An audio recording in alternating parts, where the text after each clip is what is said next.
নমস্কাৰ প্ৰিয় বন্ধুসকল, স্বাগতম জনাইছোঁ SK নেটৱৰ্ক এছামলৈ। আৰু মই আজি আপোনালোকক জনাবলৈ ওলাইছোঁ এই ভিডিঅ'টি অন্য এটি ৰোগৰ বিষয়ে। বন্ধুসকল, এই ভিডিঅ'টিত আপোনালোকক জনাম হৃদৰোগৰ বিষয়ে। অৰ্থাৎ আপোনাৰ হাৰ্টৰ কোনো ৰোগ আছে, যদি হাৰ্ট যদি আপোনাৰ কমজুৰি হয়, কি কৰিলে ইয়াক আপুনি ষ্ট্ৰং কৰি ৰাখিব পাৰিব, আপোনাৰ হাৰ্টৰ বিভিন্ন সমস্যালৈ জনাবলৈ ওলাইছোঁ এই ভিডিঅ'টিত।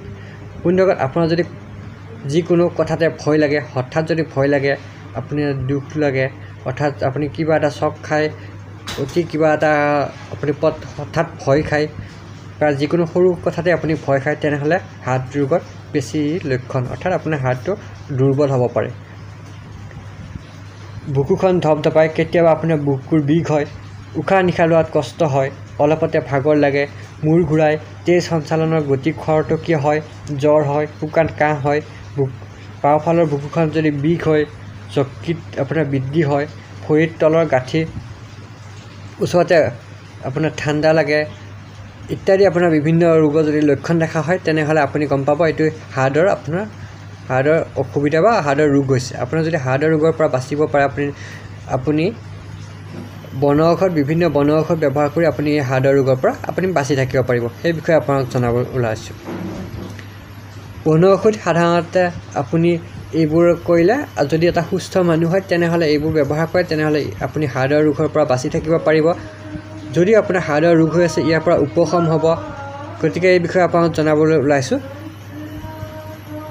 হাৰ্টৰ ৰোগ হোৱাৰ আপোনাৰ কাৰণৰ বিষয়েও জনাইছোঁ। অত্যাধিক মানসিক পৰিশ্ৰম কৰিলে আপোনাৰ হাৰ্টৰ ৰোগ হয়। অধিক ভোজন কৰিলে, উত্তেজনাশীল আৰু উদ্বিগ্ন লোকে প্ৰায় এই ৰোগত আক্ৰান্ত হোৱা দেখা যায়। শৰীৰৰ পৰিশ্ৰম মুঠেও নকৰিলেও আপোনাৰ এই ৰোগ হোৱা দেখা যায়। তদুপৰি বহুদিনীয়া যদি উচ্চ ৰক্তচাপ, নিম'নিয়া ইত্যাদি বিভিন্ন মাদক দ্ৰব্য সেৱনেও আপোনাৰ হৃদৰোগ ভয়ংকৰ কৰি তোলে। তেনে ক্ষেত্ৰত আপোনাৰ জীৱনৰ আয়ুস কমি যায়। আৰু গতিকে আপুনি এটা সুস্থ সবল হাৰ্ট লৈ সুস্থ সবল ব্যক্তি হৈ আপুনি সঠিকভাৱে যদি বাচি থাকিব পাৰে, তেনেহ'লে এনেধৰণৰ বন ঔষধ ব্যৱহাৰ কৰিব লাগে। ইয়াৰ বাবে বন ঔষধ বা প্ৰথম উপকৰণ হৈছে আপুনি অৰ্জুন গছৰ ছাল গুড়া। অৰ্জুন গছৰ ছালটো আপুনি গুড়া কৰি ল'ব। মৌ আৰু গাখীৰৰ সৈতে মিহলাই নিতৌ খাব লাগে। 50 গ্ৰাম গুড়াৰ লগত 200 গ্ৰাম আপুনি গাখীৰ আৰু 10 গ্ৰাম যদি ঘিউ মিহলাই তিনিওটাৰ এক মিশ্ৰণ কৰি খায়, তেনেহ'লে আপোনাক কম সময়ৰ ভিতৰত হাৰ্টৰ ৰোগৰ পৰা আপুনি বাচি থাকিব পাৰিব। এইটো আপুনি নিশ্চয় কৰিব, কাৰণ অৰ্জুন গছৰ ছাল আপোনাৰ হাৰ্টৰ ৰোগৰ কাৰণে অতি উপকাৰী। গতিকে আপুনি হাৰ্টৰ ৰোগ হ'লে বাকীবোৰ যি নহওক, আপুনি অৰ্জুন গছৰ ছালটো যিকোনো ধৰণে সংগ্ৰহ কৰিব আৰু মৌ আৰু গাখীৰৰ সৈতে মিহলাই আপুনি এই মিশ্ৰণটো সদায় সেৱন কৰিব লাগে। লগতে আপুনি কুঁহিয়াৰ ৰস আপুনি নিতৌ খাব লাগে। আপোনাৰ যদি হাৰ্টৰ ৰোগত কোনো সমস্যা হয়, আপুনি যদি অনুভৱ কৰিছে, কোনো লক্ষণে যদি দেখা দিছে, আপুনি নিতৌ কুঁহিয়াৰ ৰস খাব লাগে। ই অতি উপকাৰী। তাৰ উপৰিও আপুনি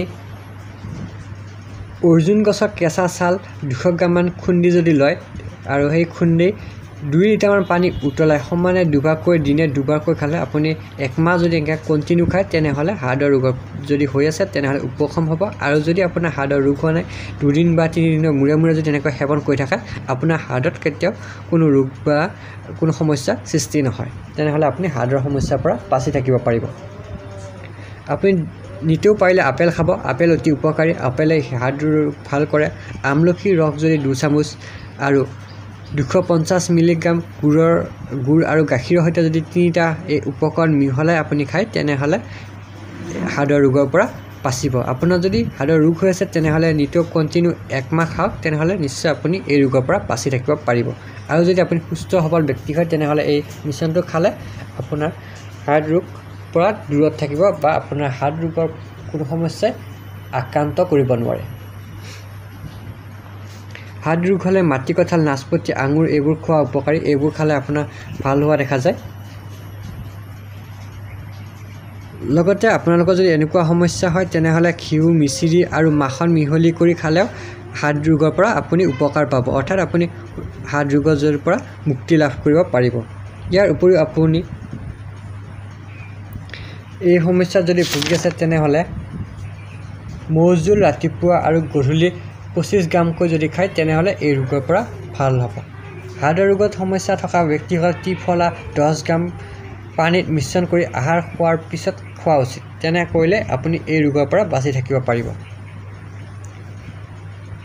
যদি আপোনাৰ হাৰ্ট ৰোগ আছে আপুনি গাখীৰ চাহ কেতিয়াও নাখাব ৰঙা চাহ ৰাতিপুৱা খালী পেটত সুদা পেটত খাব লাগে তেনেহ'লে আপুনি হাৰ্টৰ ৰোগৰ পৰা বাচি থাকিব পাৰিব লগতে বেলপাত 10টাকৈ একেবাৰে 15 দিন যদি আপুনি কন্টিনিউ খায় তেনেহ'লে যদি হাৰ্টৰ ৰোগ আছে সেই সমস্যাৰ পৰা আপুনি বাচি থাকিব পাৰে সুস্থ সবল ব্যক্তিও ইয়াক খালে কোনো অপকাৰ নাই আপুনি এনে কৰিলে এই ৰোগ আপোনাৰ শৰীৰত কেতিয়াও হোৱা দেখা নাযায় তাৰ উপৰিও আপুনি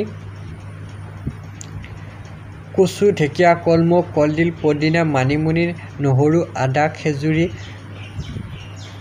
জালুক মচুৰ কুমথিয়া টেঙা আম ধনিয়া পুৰণি কোমোৰা পুৰণি গুড় শিলিখা ইত্যাদি যদি আপুনি খাদ্যবোৰ খায় তেনেহ'লে হাৰ্ট ৰোগৰ কাৰণে অতি উপযোগী হয় আৰু কি খাব নালাগে যদি আপোনাৰ হাৰ্ট ৰোগ হয় বা হাৰ্ট ৰোগৰ পৰা আপুনি বাচি থাকিব বিচাৰিছে তেনেহ'লে আপুনি অধিক আহাৰ খাব নালাগে পিঁয়াজ তিতা কেৰেলা কৰ্দৈ বাদাম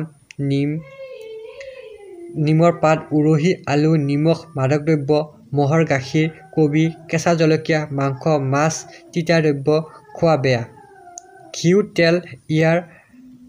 ঘিউ তেলো আপুনি খাব নালাগে এইবোৰে আপোনাৰ হাৰ্টৰ ৰোগ বৃদ্ধি কৰে গতিকে যদি ভিডিঅ'টো চাই ভাল পালে লাইক কৰিব কমেণ্ট কৰিব শ্বেয়াৰ কৰিব আৰু ছাবস্ক্ৰাইব কৰিব নাপাহৰিব তেনেহ'লে চাই থাকিব SK নেটৱৰ্ক এছাম ধন্যবাদ